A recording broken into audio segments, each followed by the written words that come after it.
Try using these 5 shocking and unconventional homemaking tips in order to get your home spotless in no time. And stick around to the end because I saved the best for last. Tip number 1, embrace minimalism.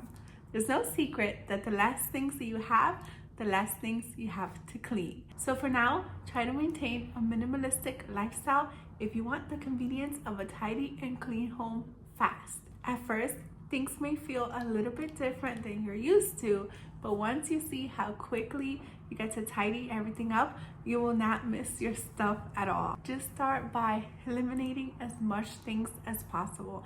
I know it is difficult to declutter at first, but instead of the traditional, do I love, use, or want this item, try asking yourself, can I do without this item? And that will make decluttering a whole lot easier. Next up, schedule power cleaning sessions. Hey, if you're able to, schedule a 30 or 60-minute power cleaning session and get it all done at once. But for the rest of us with littles and a million things going on, 5 to 15 minutes is perfectly okay to get that home ready and perfectly clean. Start with 5 minutes at a time and you'll see a drastic difference.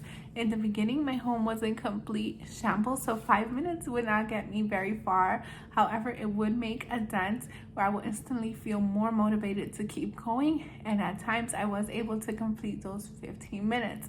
However, these days, 5 minutes will get me pretty much all over my house.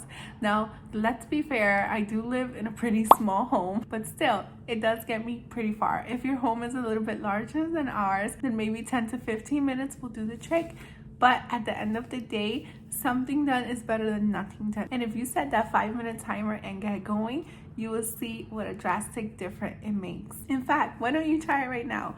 For the rest of this video, try to tidy up something and use this video as a timer and let me know exactly how far you got in the comments down below. Next, create zones in your home. We have designated zones created for each particular thing. It will make tidying up your home a whole lot easier. For example, if you have a place for shoes in your entryway and a designated area for all of your children's toys, art supplies, or pet supplies, then that will make tidying up things a whole lot quicker. Not to mention, it will make it a whole lot easier for the whole entire family to find these designated areas and put away the things when they are done using them. A quick little tidbit to make this easier: just store things where you naturally use them. I know sometimes it feels a bit awkward to have things located in different areas of your home, but it makes more sense to keep the things in a place where you would use them, so you will naturally put them away once you're done with them. Next up, practice preventative cleaning strategies. Have your homework with you and not against you by setting up things that will help to make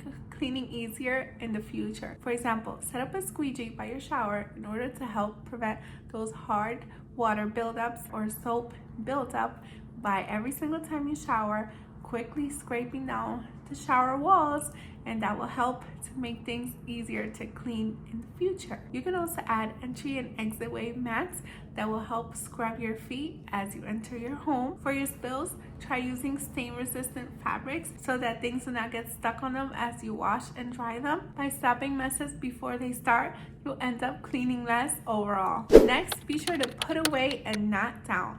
This is my secret weapon for keeping my home company ready with 2 littles. It works all the time because essentially you stop messes before they even start. Instead of putting your keys down, put it away where they belong. Same thing with your jacket, books, or anything you may be using. It takes just the same amount, if not a little bit more seconds, to put the thing away where they go versus scattering it all about your home. Not to mention, when you do scatter those items, it will take a lot longer to pick up, not to mention more effort because you'll already be exhausted from the rest of the day. Instead of having a gigantic pickup session, immediately something leaves your hand, be sure to put it away. Handle these items only once and you will see what a drastic difference it'll make. And so, did you use this video as a timer? And if so, how much exactly did you get done? Let me know right now in the comments down below. I'm super interested to know. But if you want even more of my top homemaking secrets, then check out this video right here where I talk all about them, and I'll see you there right now. Thank you so much for watching. Until next time, to God be the glory. Bye.